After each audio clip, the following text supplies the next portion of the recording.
Well, guys, today is the day. Happy Doctor Who anniversary day. It's November 23rd, 2022.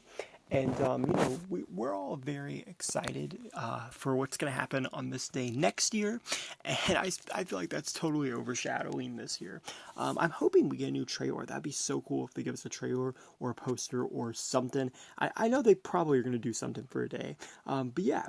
I thought it would be kind of fun to rank the multi-Doctor stories, or more particularly the anniversary specials. So I'm not going to be mentioning Time Crash here or any of the ones, kind of like that.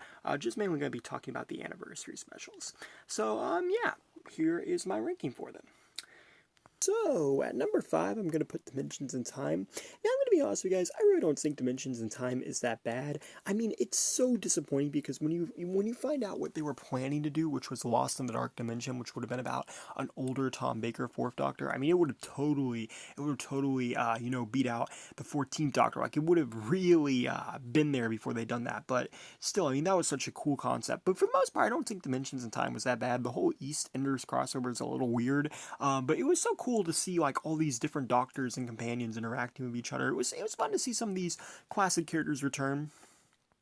I think it's the only on-screen Brigadier and 6th Doctor appearance too. So I mean, there's a lot of things in this crossover that doesn't really work, and it's just kind of dumb. But at the same time, it was kind of cool. It would have been an amazing special had it been an actual episode. But instead, it was just like a 6-minute. Yeah, I don't know. It's not that long. It's on YouTube if you want to watch it, but it's very out there, and yeah, it's number 5 for a reason. It's not bad, but it's just not as good as some of the others. Now, at number 4, I'm putting The Power of the Doctor. Technically, The Power of the Doctor is not an anniversary special, and it honestly feels kinda weird to include it as an anniversary special. But the episode does kind of like celebrate the 100-year anniversary of the BBC, so it is technically an anniversary special, just not a Doctor Who anniversary special. And with that being said, there's a lot of fun surprises in this one. We get the return of the 1st Doctor, the 8th Doctor's first on-screen appearance, the 7th Doctor returns, and the 6th Doctor kind of returns too. So I mean, it's nice. We finally now have all of the surviving classic Doctors in an official episode of New Doctor Who, so that's pretty cool. And there's the 5th Doctor, and there's a lot of returning companions.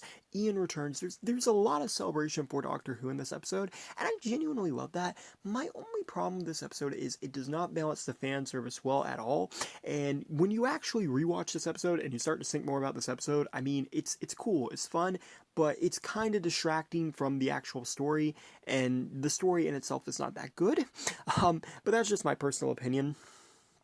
Like, the ideas are good, like, hey, a Dalek that wants to turn on the Dalek race, hey, that would have been great as, like, a full series or an episode of that, but no, they get rid of that. The Master taking over the Doctor, that's cool. I would have liked to have seen more of that, or maybe him disguising himself, like, that would have been a more interesting storyline, but instead we have all of these kind of put together, like Unit. They have a new Unit HQ, and it's destroyed. You know what? I'm getting off subject here. I like this special. It's a good special. It has a lot of amazing fan moments. But aside from that, there really isn't much in the story to hold together, and that's why it's number 4. Now, I'm not going to lie to you. I am really not going to lie to you guys. This next part was very hard. But at number 3, I'm putting the 5 Doctors. And I really went back and forth on if this should have been number 1 or number 2. But I really think this is a good story.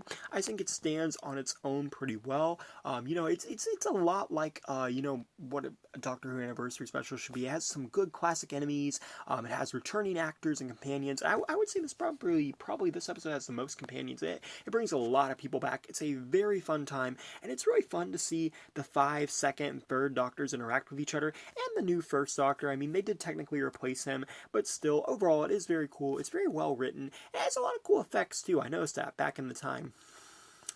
Not compared to anything like we have now, but for its time, you can kind of tell they really tried for this episode, especially comparing it to some of the other scenes in Classic Who. Overall, I really like it. It's a well-written story, and I like the game of Rassilon. I like how they did it. I like a lot what they did here, and how it ends with the Doctor running away again. It's a great love letter to the fans, and it has a good story, and I think that's what really makes these work. So yeah. And at number 2, I'm putting The Free Doctors. I absolutely love The Free Doctors. This story is just out there. I mean, can you imagine? Can you imagine? It's the 10th anniversary of Doctor Who. It's 1973, and somebody has this amazing idea to bring back Patrick Troughton and William Hartnell. It's the only time William Hartnell ever actually got to come back to the show. He doesn't really get to interact with the other Doctors due to his health, but it is so cool. And their interactions, they play off each other so well. I love the second and third Doctor. John and Patrick have perfect chemistry. They really feel like the same person, but not the same person at the same time.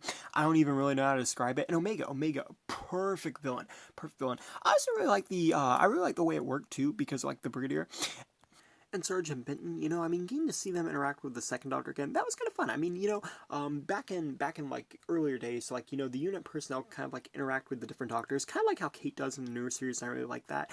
And it's just kind of cool to see them all interact with each other and kind of recognize the Doctor's ability to regenerate, because that's not something you really see a lot in the show. Usually that concept doesn't really work, and again, it makes these characters feel connected, it makes them feel like the same person.